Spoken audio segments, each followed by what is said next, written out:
Hello everyone, hope you all are fine at your place. I am back with the new topic. So today we are going to study about Plato, a very famous thinker. So let's get started. Firstly, we are going to study the introduction of Plato. प्लेटो जो थे उनका birth Athens में हुआ था 427 BC में. वो बहुत ही reputed एरिस्टोक्रेटेड और डिस्टिंग्विश्ड फैमिली से बिलोंग करते थे. उनकी मदर का नाम पेरिस्टोन था और उनके फादर का नाम एरिस्टोन था. और प्लेटो का रियल नेम एरिस्टोकल्स था.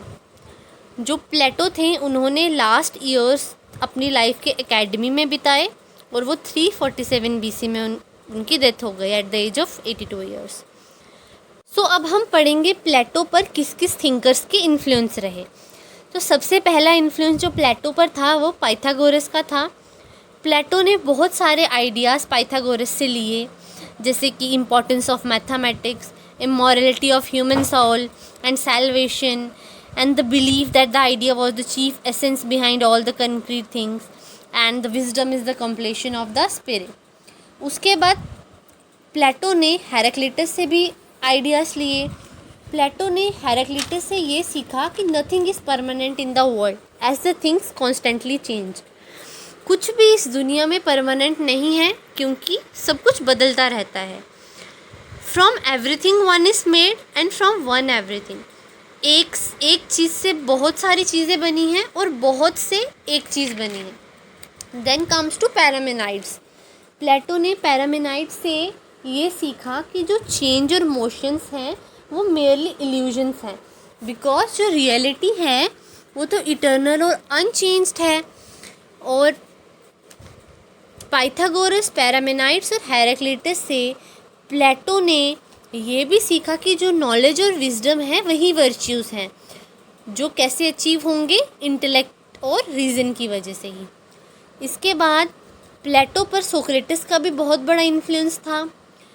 एक फेमस लाइन जो प्लेटो ने कही है, I thank God that I was born Greek and not barbarian, free man and not slave, man and not woman, but above all that I was born in the age of Socrates. Plato कहते हैं कि मैं भगवान का शुक्रिया अदा करता हूँ क्योंकि मैं ग्रीस में पैदा हुआ, नॉट बारबेरियन, किसी और कंट्री में नहीं. फ्री मैन यानी अपनी फ्रीडम से जी रहा हूँ, स्लेव की तरह नहीं हुआ, मैन की तरह पैदा हुआ, विमेन नहीं बना. और इन सब से ऊपर मैं सोक्रेटिस की एज में पैदा हुआ. उन्होंने ये ऐसा कहा क्योंकि उस टाइम जो एलियंस थे जो वहाँ ग्रीक में वहाँ आकर रह रहे थे और जो स्लेव्स थे, विमेंस थी, उनकी हालत वहाँ, उनकी कंडीशन बहुत ही ख़राब थी. प्लेटो ने सोक्रेटिस से और भी बहुत सारे आइडियाज़ लिए, जैसे theory of dialectics, theory of knowledge, theory of reality, virtuous knowledge, hatred for Athenian democracy. उन्होंने दो टाइप्स ऑफ नॉलेज दी, एक तो ओपिनियन की नॉलेज और एक रियल नॉलेज. ओपिनियन की नॉलेज जो चलते चलते कोई भी दे देता है, और रियल नॉलेज की जो सच में ट्रू है, सही है. और उसके बाद उन्होंने हेट्रेड फॉर एथनियन डेमोक्रेसी ये क्यों कहा, बिकॉज़ वो वहाँ लॉटरी सिस्टम चलता था जिसे सोक्रेटिस भी बहुत नफ़रत करते थे और प्लेटो भी. दोनों का यही मानना था कि ये डेमोक्रेसी नहीं है, ये मोबोक्रेसी है. तो इसी के साथ हमारे प्लेटो की इंट्रोडक्शन ख़त्म होती है. इसकी इंट्रोडक्शन में यही था कि उनका बर्थ कहाँ हुआ, उनका पूरा नाम क्या था, उनकी मदर का नेम, उनकी फादर का नेम, उनकी डेथ कब हुई और उनके ऊपर किस किस के इन्फ्लुएंसेस हुए. और ये भी है कि उन्होंने किस किस को इन्फ्लुएंस किया, एरिस्टोटल को इन्फ्लुएंस किया, और भी बहुत सारे थिंकर्स हैं जिन्होंने जिनको उन्होंने इन्फ्लुएंस किया. तो इसी के साथ हमारी प्लेटो की इंट्रोडक्शन ख़त्म होती है. So thank you guys. अगर आपको ये वीडियो पसंद आई हो तो please like, share and subscribe.